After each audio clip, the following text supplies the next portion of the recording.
We are few days away from another end to a year. 2024 comes to an end, ladies and gentlemen. I have Orko with me, I Gurpal ji.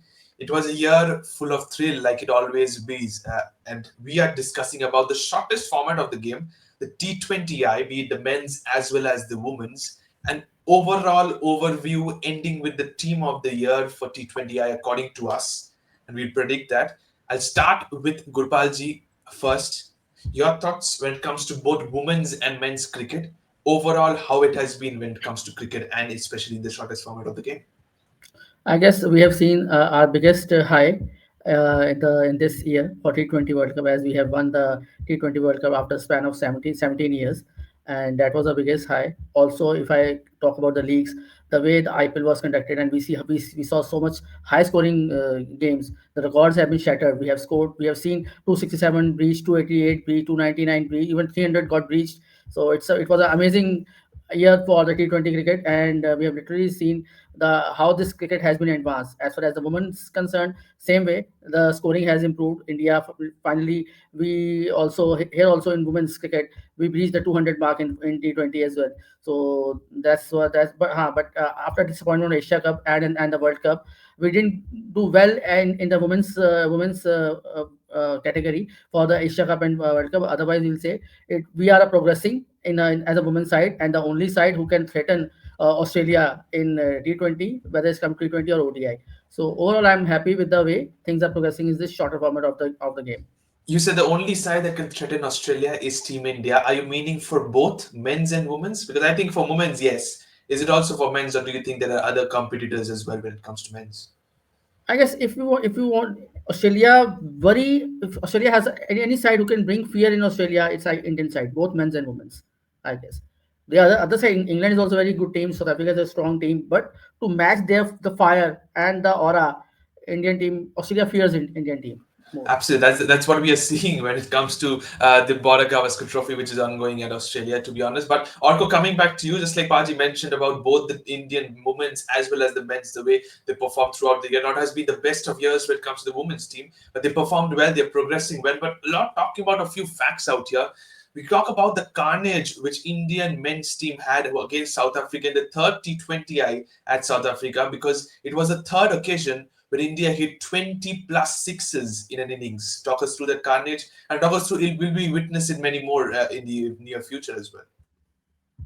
Well, I think we will continue to witness these kind of games because we know that the game has become a bit batting friendly, not a bit, but largely batting friendly because, the grounds have become smaller, the pitches have become flat. So people like to get entertainment in the form of batting. I mean, I know that you can be entertained with good bowling spells, tight run chases, or, games where you don't have too much of a target to chase. But I don't know, people perhaps prefer, getting entertainment in the form of sixes and big scores. So that's the way the game is progressing, even if you look at franchise cricket or international cricket in total. And of course, coming to the game, as we were talking about against South Africa, we certainly had a few revelations. I think it's the next generation Indian cricket team because after the World Cup, we have seen a proper progress. We have seen a proper handing over of the baton to Surya Kumar Yadav. Then people like Samson, then of course Abhishek Sharma, Tilak Verma has been a rising star. Of course, Rinku Dubey. There are also some big names that are coming up. So certainly, we are going to see such high-scoring encounters in future with a lot of sixes being hit.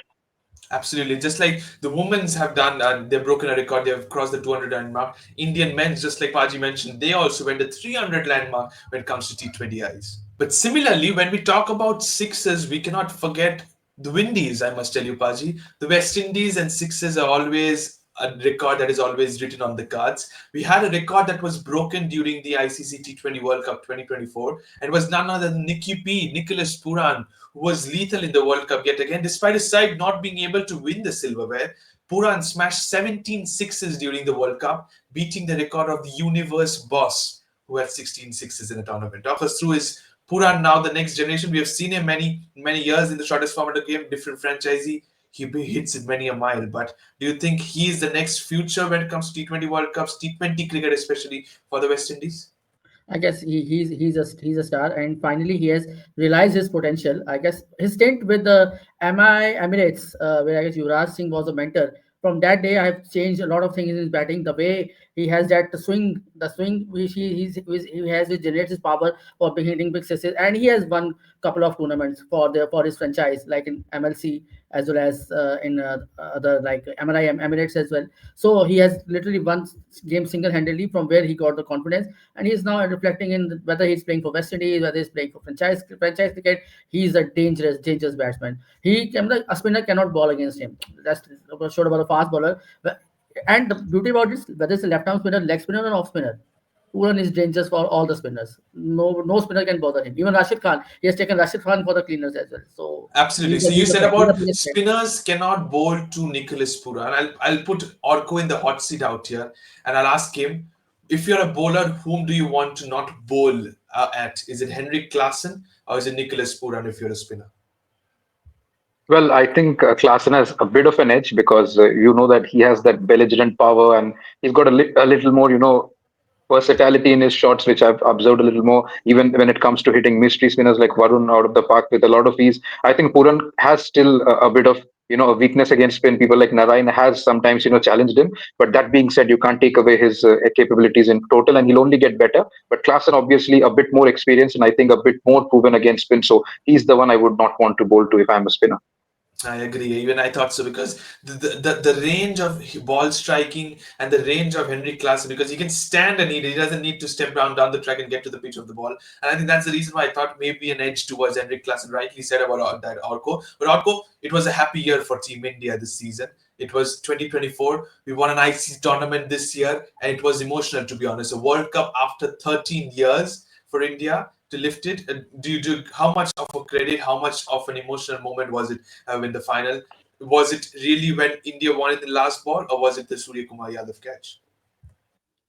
Well, I think it was the Surya Kumar Yadav catch because you can't take away the capabilities of Miller at any cost. Because if he was there for maybe another ball or two, maybe the complexion would have been totally different. And we all know that South Africa did come in with the intent to win this title because they also are hungry for silverware, maybe more than India. But that being said, as Indians, it was a fairy tale finish because that's how a final should perhaps end. And also, if you look at the players that were involved in this particular tournament, people like Rohit, Virat, we all knew that they are at the fag end of their career. So they certainly deserve to go out from that particular format with a trophy. And what better than the World Cup? So it's very pleasing as an Indian fan and even among neutrals to see India in the finishing spot. And of course, with legends like Rohit and Virat getting the perfect, ending to that illustrious career in the format. Absolutely. So Rohit and Virat did hang their boots in the shortest format of the game, but little there's another third player who did he retired as well. It was Ravindra Jadeja. He doesn't been mentioned before as well, but it's just because of the stature of the legends Virat and Rohit has become for Team India. But talking about the next one, Gurpal ji, it's been India's year, like we always said. India's win percentage in T20 Is in 2024 has been 92.31%. Highest win percentage in a calendar year, to be honest, because out of 26 matches, India have won 24 matches this year. Talk us through that incredible consistency, and you be it under the leadership of Surya Kumar Yadav, Hardik Pandya, Rohit Sharma, or anybody else was there. I think Indian players stepped up, and there were a few names that was mentioned by Orko, Rinku Singh, and the rest. I think India have a wonderful bench strength. Yes, certainly. India has a very good bench strength, and the baton has been passed to Surya Kumar Yadav. One to Zimbabwe and one to South Africa. We clean sweep Sri Lanka. So we had played an excellent amount of T20 cricket, and the T20 cricket, the way it has to be played. So we have not bothered about losing the wickets, or even when we have bundered out for 150s or 160, we have given a proper fight to the other teams as well. Say they could have not chased easily, like in, if they are chasing in 13 or 15 overs, the match has gone to the wire. Excellent bowling skill as well. Again, Ashraf has come of age after the World Cup. He Mhm. has a scintillating series in South Africa. The way he moved and swung the ball both ways, that was very much heartening to see. Because earlier we know Ashraf brings the ball in, but the way he was swinging the ball away from the right handers, he was on top of his skills, and we know batting. Surya, we won South Africa series without the contribution of Surya Kumar Yadav and Hardik Pandya. That was the Absolutely. most golden point for me, because we won the series on the base on of Sanju Samson blitz and Tilak Verma. Tilak Verma came back like anything, and he was seeing the ball like a football, scoring. But Sanju Samson scored a couple of back-to-back Hundreds. centuries. Tilak Verma said, "I'm also there." I can also do And that. he promoted himself at number three, taking a Number three, request from he Surya. And I requested, think he that requested Surya, give me a chance at number three, and the he delivered. Abhishek absolutely Sharma it worked wonders. has a quite series, but he came back well in South Africa. Overall, I'm happy with the progress of Indian team, and not only the we have the bench strength, we have people who are very good, and we've seen in this year's Smack tournament as well how much talent is there who wanted to get a chance and platform like IPL and all. So T20 cricket is in very good thing, I guess. White ball Okay, cricket. so T20I cricket for Team India is in safe hands, says Paji, and I think I give a lot of credit to the IPL, to be honest. But let's now move on to the Team of the Year. According to me, fifth umpire's Team of the Year 2024 in the shortest format of the game. Let's take one position at a time. It was difficult to choose the openers, I must tell you, Orko. I've gone with the top three rather instead of the openers. It's Sanju Samson, Phil Salt, and Travis Head is my top three. And I've gone with Sanju Samson and Phil Stoddard, the openers. Travis said a number three. Orko, is that a top three you're agreeing with, or is there anybody else you want to bring into this one? Mute. Sorry, we can't deny how well Phil Salt did because Okay, take it, take it. we can't deny how well Phil Salt did. So he's someone who has certainly seen a mercurial amount of rise, especially after that IPL auctions now, coming in as a replacement for KKR and ever since his wonderful contributions in the Caribbean, especially against the West Indies. So I think he carried that form into the World Cup with blistering consistency. He even smashed the likes of Stark and such big bowlers with a complete ease. So I think Salt justifies his presence. Travis Head, of course, I think a no-brainer. You can't think of a T20 team without him because he's that kind of cheat code who finishes the game, with the amount of attack he gives in the power play itself. So I think Travis said Salt is very justified. I could say Samson does have a bit of a shorter sample size because he has been more into the playing 11 at the later half of the year. Maybe you could look at someone like Rohit if you look at the way his World Cup went. So maybe Rohit Sharma could also be a very good addition at the top of the order, if not Samson. But we can't take anything away from how well Samson has done in the limited opportunities he has been given. So going for Rohit Sharma, I think then automatically he becomes your captain. He was the match-winning captain in the World Cup. So Rohit Sharma, according to you, but you're saying not to take away Sanju Samson. Top three here is there. Number four, and if there is a T20I team of the year, you cannot have a man without Surya Kumar Yadav's name in the lineup, Kulpalji. Number four, Surya Kumar Yadav for me. Yeah, certainly. Number four, I can go with Surya Kumar Yadav as well as Henrik Klassen. Because if you are taking Rohit Sharma, because I thought while thinking about my team, because since Rohit has retired, so I didn't saw Rohit fitting into this 11. So my top three were like Sanju Samson, Travis Head, and Tilak Verma. And number four, Surya Kumar Yadav or Henrik Klassen. Because Okay. if I'm playing another number five, which we'll be discussing afterwards, so it could be either Surya Kumar Yadav and or Henrik Klassen, for my opinion, because both can fit in at number four for me. Okay, so Surya Kumar Yadav at number four, maybe Henrik Klassen. It will be disheartening to hear, but I have not gone with Henrik Klassen in my team of the year. At number five, I've gone with Nicholas Puran. At number six and number seven, I've gone for bowling all-rounders. Marcus Stoinis and Hardik Pandya are the next three players, Orko. Does it justify the positions?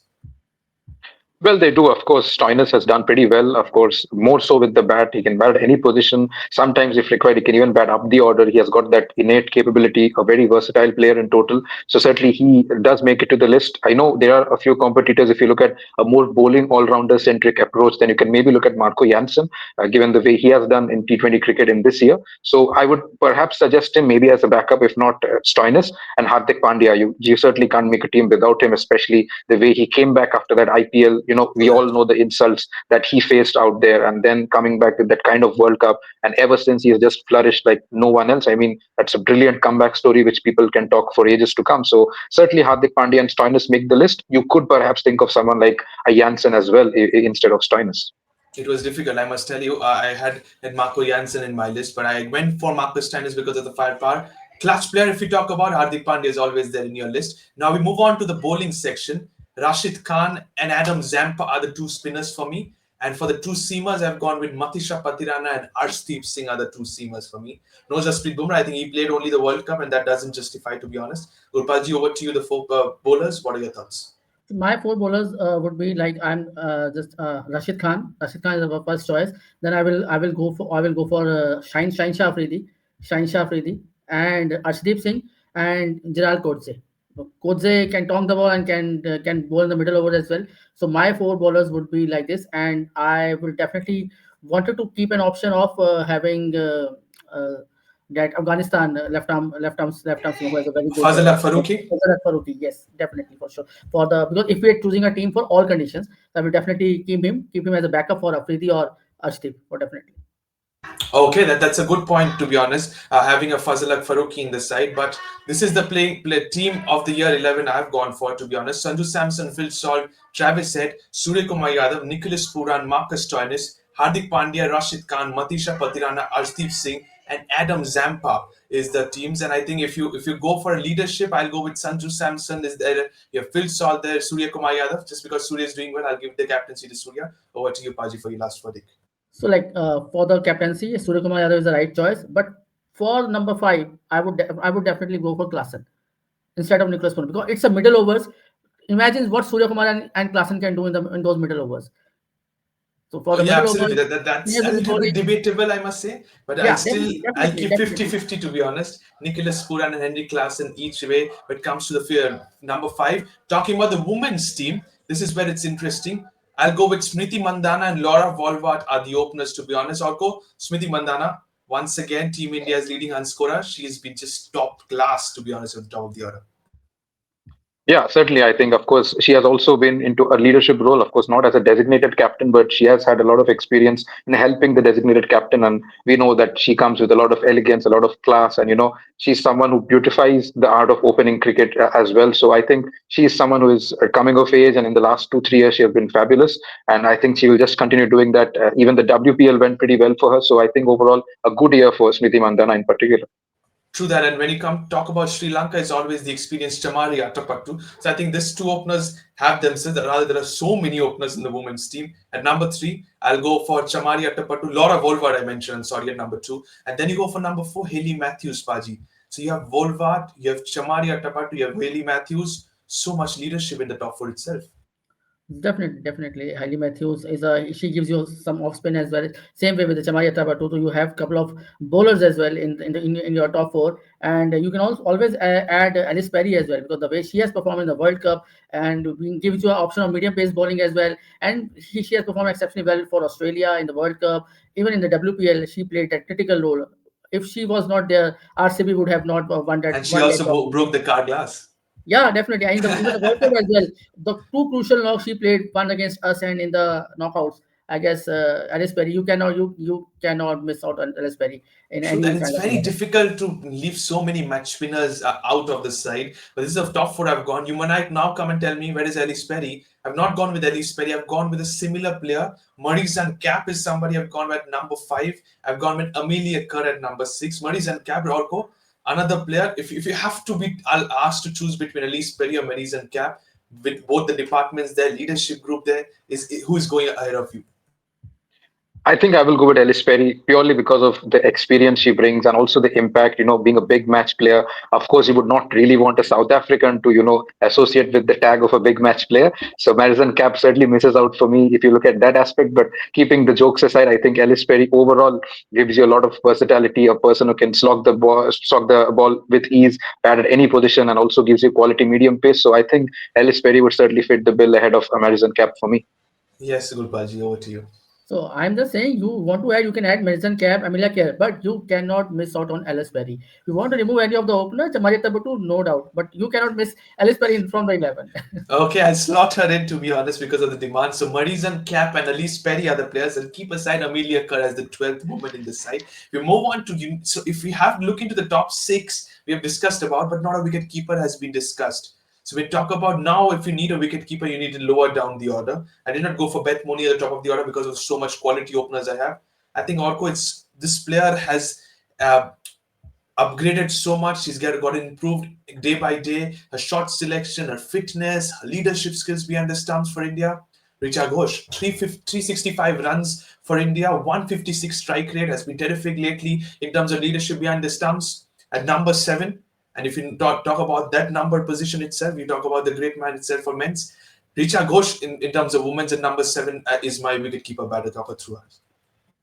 Certainly, I think because Richa Ghosh is someone who plays lower down the order, and the other options that we have are largely opening wicketkeeper batsmen. And given the fact that she has also done well with behind the sticks as a keeper, and also the leadership aspect, as you rightly said, I think even looking into the future, because she's pretty young, she certainly can give a lot of cricket for Team India. So, given her power, the kind of efforts that she puts as a keeper and as a batsman, I think she's just the ideal player to have as a wicketkeeper and also as a finisher looking ahead in any world level or also for the Indian circuit. Absolutely. Paji, similarly, agreed with Richa Richa Ghosh as Ghosh, the wicketkeeper? unanimous choice. Richa Ghosh. At the moment, Richa Ghosh. I was thinking about a New Zealand wicketkeeper as well. Is That it makes easy gaze? easy case, but Richa Ghosh.